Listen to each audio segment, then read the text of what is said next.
Hello everyone, welcome back to my YouTube channel. Friend, आज की इस वीडियो में हम जीके जीएस के 20 महत्वपूर्ण सवाल देखने वाले हैं। अगर आप किसी प्रकार के कॉम्पिटिटिव एग्ज़ाम की तैयारी कर रहे हैं तो ये क्लास आपके एग्ज़ाम के लिए काफ़ी हेल्पफुल होने वाला है। ये सारे प्रश्न प्रीवियस ईयर प्रश्न हैं और काफ़ी बार एग्ज़ाम में आ चुके हैं। तो आप लोग इस वीडियो को शुरू से अंत तक ज़रूर देखिएगा और अंत में आप लोग अपना स्कोर ज़रूर कमेंट करके बताइएगा। तो चलिए वीडियो को शुरू करते हैं। पहला क्वेश्चन है, भारतीय आम चुनाव में भारतीय आम चुनाव में कितने राजनीतिक दल ने भाग लिया था? यानी कि प्रथम पूछा गया था, प्रथम भारतीय आम चुनाव में कितने राजनीतिक दल ने भाग लिया था? तो प्रथम जो आम चुनाव हुआ था 1951-52 में, उसमें कितने राजनीतिक दल ने भाग लिया था? तो उसमें जो भाग लिए थे, कितने राजनीतिक दल भाग लिए थे? तो 53 भाग लिए थे। कितना लिए थे? 53। आप लोग अपना स्कोर जरूर कमेंट बॉक्स में कमेंट कीजिएगा। 2 नंबर है, भारतीय आम चुनाव में कितने सीटों पर लड़ा गया? तो जो पहली बार आम चुनाव हुआ था वो कितना सीट पर लड़ा गया था? तो पहली बार जो आम चुनाव हुआ था वो कितना सीट पर लड़ा गया था? तो पहली बार जो आम चुनाव भारतीय आम चुनाव जो कितने सीट पर लड़ा गया था? तो लड़ा गया था पहली बार 1951-52 में वो लड़ा गया था 489 पर। कितना पर? 489 पर लड़ा गया था। 3 नंबर है, भारत का चुनाव आयोग 25 जनवरी डैश को स्थापना किया गया था। भारत का चुनाव आयोग 25 जनवरी डैश को स्थापित किया गया था। कब स्थापित किया गया था? 25 जनवरी किस ईस्वी को स्थापित किया गया था? तो ईस्वी आप लोग याद रखिए, कब किया गया था आप लोग बताइएगा। तो आप लोग बताइएगा 1950 ईस्वी। कब? 1950 ईस्वी को।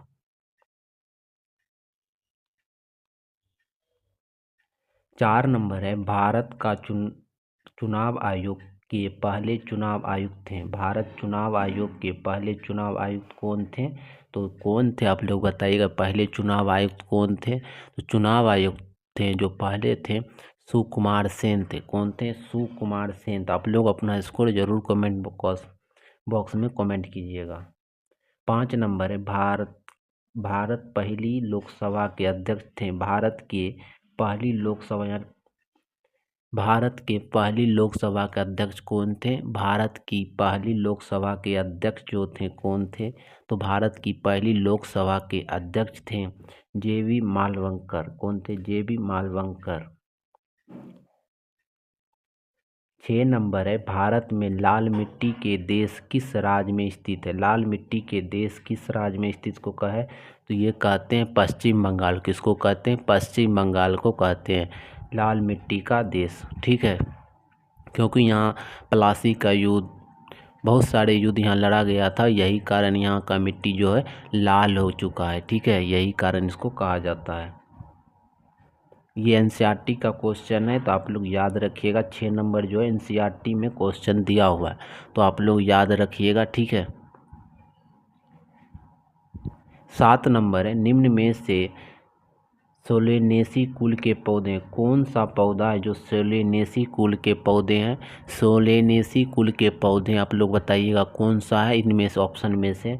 तो सोलेनेसी कुल के पौधे हैं टमाटर, बैगन, आलू, इनमें से सभी हो जाएगा। तो आप लोग याद रखिएगा, इस बार अगर किसी भी एग्जाम में बैठना चाहें 2024 में, तो ये प्रश्न आने की संभावना बहुत ज़्यादा है। ठीक है।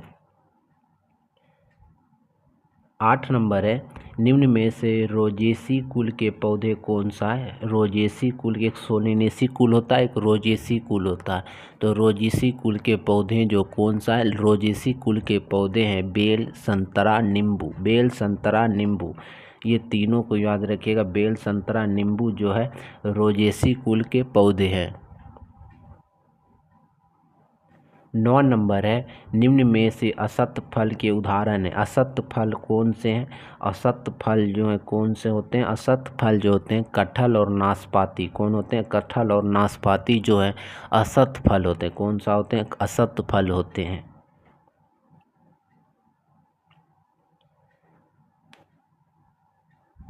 10 नंबर है, निम्न में से सत्य फल के उदाहरण है। सत्य फल कौन से हैं? सतफल जो है कौन से इन ऑप्शन में से सतफल जो है आम और मटर कौन है? आम और मटर जो है सतफल है। कौन सा है? सतफल के उदाहरण कौन से हैं? आम और मटर जो है सतफल के उदाहरण है। तो यहाँ इनमें से कोई नहीं होता, लेकिन यहाँ सभी दिया हुआ तो इनमें से सभी हो जाएगा और ए बी भी हो जाएगा। ठीक है, तो ये चारों ऑप्शन हो जाएंगे। तो आप लोग याद रखिएगा सतफल के उदाहरण कौन से हैं, तो इनमें से सभी आम और मटर दोनों हैं। 11 नंबर है जीवाणु की कोशिका भित्ति बनी होती है। जीवाणु की कोशिका भित्ति किस चीज़ की बनी होती है?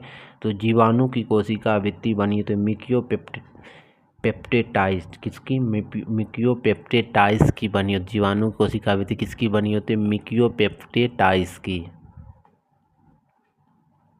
12 नंबर है वनस्पति जगत का एम्फीबिया वर्ग कहा जाता है। वनस्पति जगत का एम्फीबिया वर्ग किसको कहा जाता है? तो वनस्पति जगत का एम्फीबिया वर्ग कहा जाता है किसको? वनस्पति जगत का एम्फीबिया वर्ग कहा जाता है ब्रायोफाइटा को। किसको? ब्रायोफाइटा को वनस्पति जगत का एम्फीबिया वर्ग कहा जाता है। तो आप लोग याद रखिएगा वनस्पति जगत का एम्फीबिया वर्ग किसको कहा जाता है? तो ब्रायोफाइटा को कहा जाता है। 13 नंबर ऑर्निथोलॉजी के अंतर्गत किसका अध्ययन किया जाता है? ऑर्निथोलॉजी के अंतर्गत किसका अध्ययन किया जाता है? ऑर्निथोलॉजी के अंतर्गत अध्ययन किया जाता है किसका?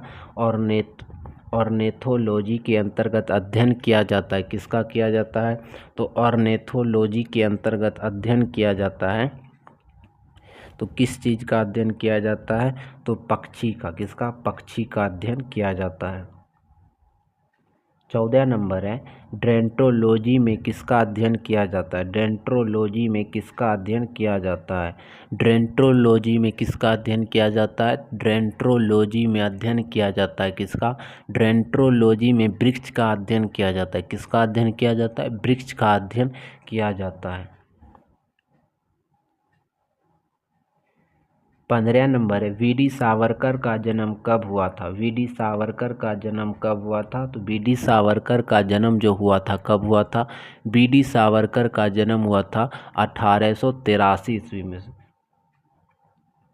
यहाँ ऑप्शन में 1983 लिखा गया है, लेकिन यहाँ 1883 आप लोग कर लीजिएगा।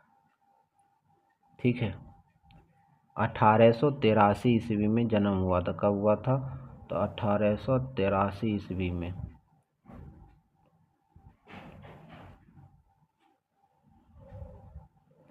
याद रखिएगा 1883 ईस्वी में। अब मृत्यु कब हुआ था? तो मृत्यु हुआ था 1966 ईस्वी में मृत्यु हुआ था। 1883 में जन्म हुआ था। 16 नंबर है नोबेल पुरस्कार प्राप्त करने वाले प्रथम भारतीय रविंद्रनाथ टैगोर को कब मिला था? नोबेल पुरस्कार जो रविंद्रनाथ टैगोर को मिला था कब मिला था? ये पूछा गया है। ये एनसीईआरटी का क्वेश्चन है, तो आप लोग बताइएगा कब मिला था नोबेल पुरस्कार। तो नोबेल पुरस्कार जो रविंद्रनाथ टैगोर को मिला था कब मिला था? तो 1913 ईस्वी में। कब? 1913 ईस्वी में। नोबेल पुरस्कार शुरुआत कब हुआ था? तो 1901 ईस्वी में। काम दिया जाता है स्वीडिश में दिया जाता है। ठीक है, किसके नाम पर? तो अल्फ्रेड नोबेल के नाम पर दिया जाता है। 17 नंबर है पहला औद्योगिक नीति कब घोषणा की गई थी? पहली औद्योगिक नीति कब घोषणा की गई थी? पहली औद्योगिक नीति की घोषणा जो किया गया था कब किया गया था? तो घोषणा जो किया गया था 1947 में किया गया था। कब किया गया था? 1947 में किया गया था। ये प्रीवियस ईयर प्रश्न है, तो आप लोग याद रखिएगा 1947। कहीं पे 48 दिया रहेगा तो आप लोग 48 भी टिक कर सकते हैं। ठीक है, 18 नंबर है भारत का बगीचा को डैश जाना जाता है। भारत का बगीचा किसको कहा जाता है? तो आप लोग बताइएगा भारत का बगीचा किसको कहा जाता है? तो भारत का बगीचा जो कहा जाता है बंगलुरु को कहा जाता है। क्या कहा जाता है? बंगलुरु को भारत का बगीचा कहा जाता है। 19 नंबर है केंद्रीय खाद्य प्रौद्योगिकी अनुसंधान संस्था कहाँ स्थित है? केंद्रीय खाद्य प्रौद्योगिकी अनुसंधान संस्थान कहाँ स्थित है? केंद्रीय खाद्य प्रौद्योगिकी अनुसंधान संस्थान जो स्थित है कहाँ पर? तो केंद्रीय खाद्य प्रौद्योगिकी अनुसंधान संस्था स्थित है मैसूर में। कहाँ पर? मैसूर में स्थित है। तो आप लोग याद रखिएगा मैसूर को। केंद्रीय खाद्य प्रौद्योगिकी संस्थान कहाँ है? तो मैसूर में स्थित है। 20 नंबर है, बोकारो स्टील प्लांट की स्थापना किसके सहयोग से की गई थी? बोकारो स्टील प्लांट की स्थापना जो किया गया था किसके सहयोग से किया गया था? बोकारो स्टील प्लांट की स्थापना जो किया गया था रूस के सहयोग से किया गया था। किसके सहयोग से? रूस के सहयोग से किया गया था। कहीं पे USSR दिया रहता है तो आप लोग यो भी याद रखिएगा। दोस्तों आप लोग को ये वीडियो कैसा लगा को वीडियो कमेंट बॉक्स में ज़रूर कमेंट करके बताइएगा। अगर आप लोग को ये वीडियो पसंद आए तो वीडियो को लाइक करके दोस्तों के साथ शेयर करिएगा। आज की वीडियो को यहीं समाप्त करते हैं। जय हिंद, जय भारत।